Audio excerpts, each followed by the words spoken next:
Welcome to FM's Next Gen, a podcast from Building Operating Management Magazine and FacilitiesNet, where we talk about what's coming next in facilities from the perspective of young facility managers working in the industry today.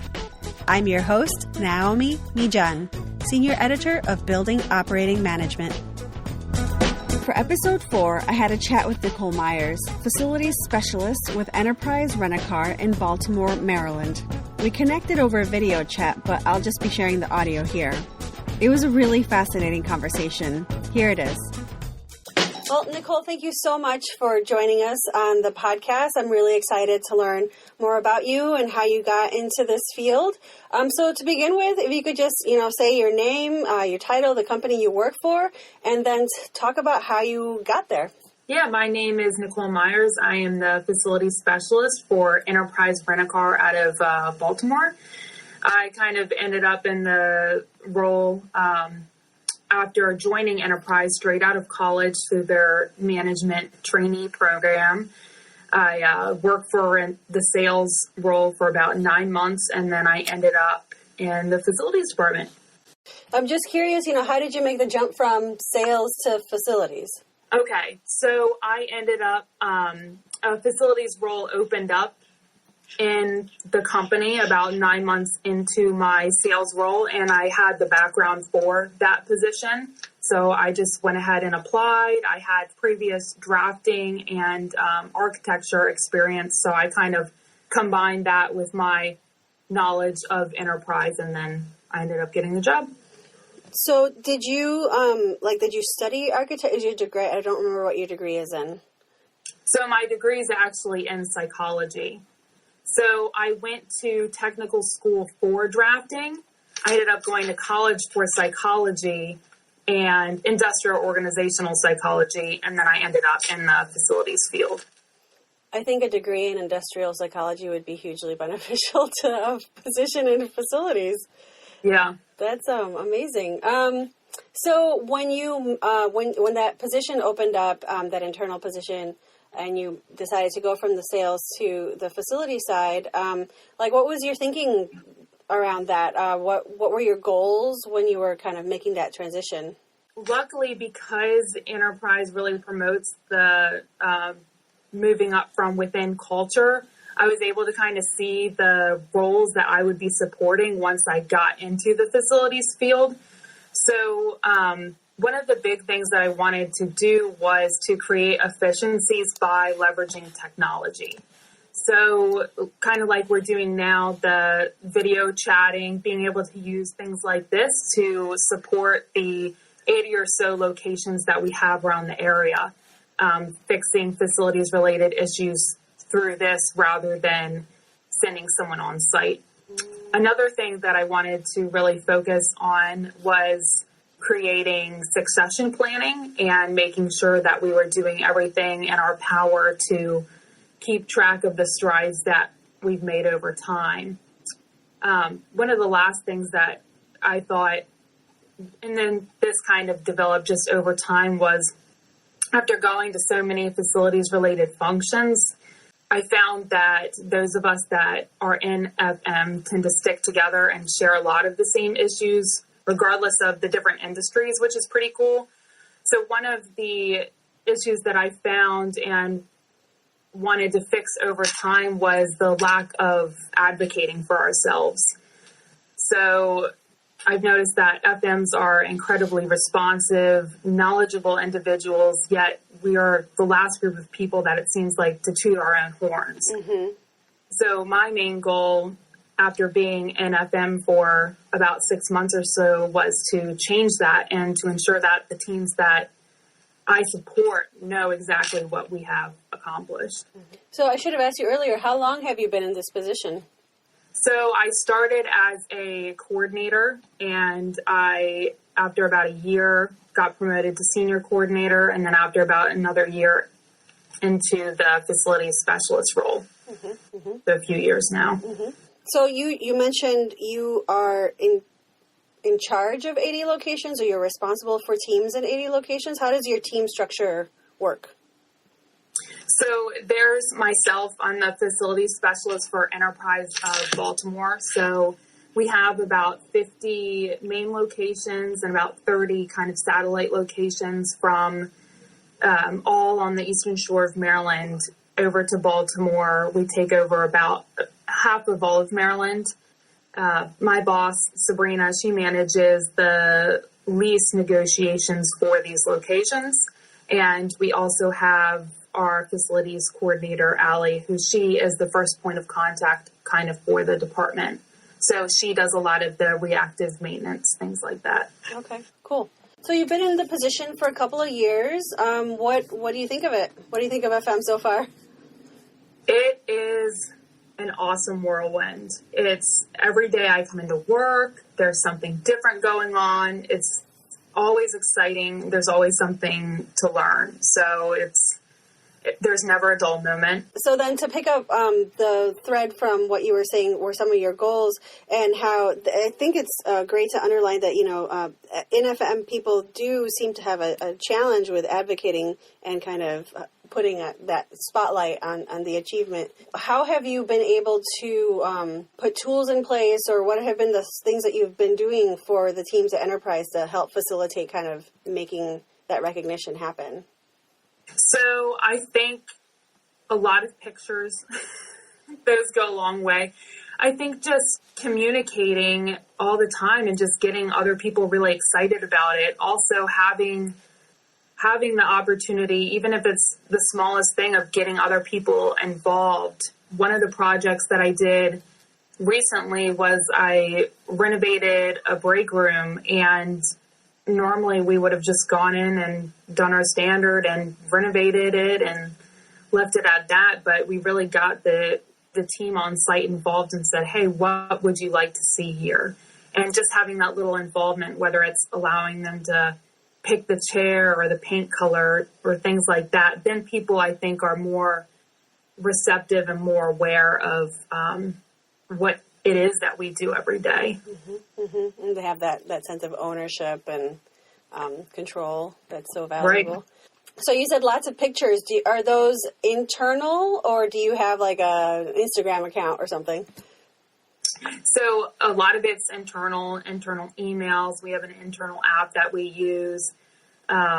We have a lot of after work events, so we share there as well. Just as many opportunities that come up, we really push what we do that way. I would put that under one of your successes. What have been some of the other things that you would point to as things that you're really excited about and successes that you've had in your time so far?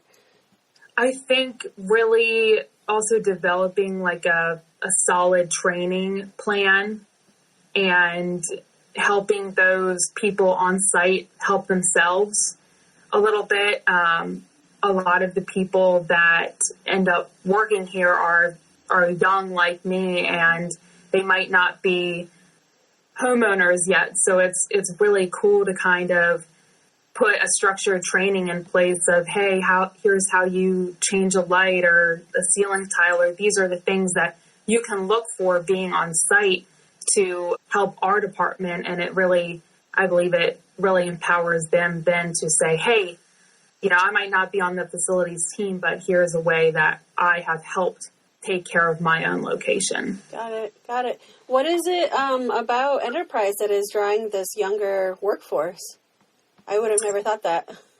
Oh, yeah. They're, I believe it's like, according to Glassdoor, one of the top companies for hiring people right out of college. Okay. Yeah. So it really pushed the management training program, which is pretty cool. So you get out of college and you pretty much learn how to run your own business. Cool. I had no idea. Okay, well, I have to ask the flip question. So what have been some of the challenges that you've had to overcome as you've been in the position? Yeah, so I think actually kind of piggybacking off of the successes, it's not something that happened overnight. It's one of those things when you're working in facilities, it's pretty easy for things to become reactive, and for us to be the team on the ground fixing things and having that patience of, okay, they might not understand where where I'm coming from, but let's take a step back and understand why, and understand the underlying of, hey, why was this done this way, and how can we fix it and be more proactive moving forward? Of course, I'm curious. With your degree background, I have to imagine that would be just like gold with with what you were just talking, like figuring out the why of things. Do you have an insight, a perspective that you have found is unique because of that training that allows you to do things that maybe other FM peers are slower to get to that point, or I don't know, to uncover the underlying factors? Yeah, I think it was kind of an interesting mix that I didn't realize would be beneficial. I think psych majors a lot of the times end up getting a bad rap, especially coming into a facilities role. And it was, especially with all of the new changes in, these open floor concepts and things like that, I think it's been beneficial to see, okay, we have a layout for this location set up this way. Maybe we should do it this way. What do the employees on site think about this? What would make it more efficient, and things like that? Yeah. I mean, like, what had you foreseen while you were pursuing that degree? What had you foreseen as how you were going to apply it in the workforce? Like, what was your goal at that time, however old you were? My goal was to figure out how to make people more productive. So now, taking that into account for enterprise, it's when we're constructing these new buildings, we're trying to figure out, okay, what office layout makes sense? How can we make the best use of this space? How can we make it to where people want to come into work every day? I mean, at the end of the day, we're a rental car company, and, coming into work every day, people might not think that there's a lot of room in the background to play around with layouts and things like that, but there is, and I think that's what makes it exciting. Mm-hmm. Mm-hmm. I ask those because there's always a story with how somebody got into facilities, as I'm sure you've found out. I don't think I've heard very few kind of like linear. I learned about this when I was in middle school, and I went into it from there on out. So it's always interesting to find out the various paths that people came in, and the way that the various tools that people have acquired over time all seem to be very applicable to the field. There's kind of a home for everybody. So kind of thinking about that, if a young person is listening to you, especially because I do have this image of a high schooler or a college student learning about facilities management through hearing you talk about your career, and they're thinking that sounds cool, they're curious about it, what do you think is their best strategy for figuring out if this is a good fit for them? I really think delving into kind of what they want their work week to look like. There's some people that like the typical 9-to-5 job where they come in, do what they need to, and leave for the day. And I found that FM, at least for me, is anything but that. There's times where, over the weekend, driving past a warehouse and looking at the outside and thinking, oh, that might be an issue in a couple years from now, and just really understanding how FM kind of just changes your perspective on a lot of other things. Wait, was this your warehouse or somebody else's warehouse? Oh, no, somebody else's. Okay, yeah. Yeah. Yeah, you start seeing all the things. Exactly. Yeah, it is a 24/7 kind of a thing. So with enterprise attracting so many young people, I'm interested to see your perspective on how that influences how business is done. The way that this question came to my mind was, facilities management is dominated currently by older individuals who are poised on the edge of retirement or are starting to retire. So there's this talk of the silver tsunami and of people leaving, aging out or retiring from the industry. So my assumption is that will then be necessarily backfilled with younger people. So I've been curious what you think the influence of young people coming into the industry in larger numbers is going to be. And I'm particularly interested, since you have the lens of Enterprise already being a younger company. So what do you think? Yeah, I think just the younger generation just being open and willing to change, and just with all of the technology that's coming about, I think that young people coming into FM are really going to have a leg up as far as moving FM from reactive to a more proactive and preventative space.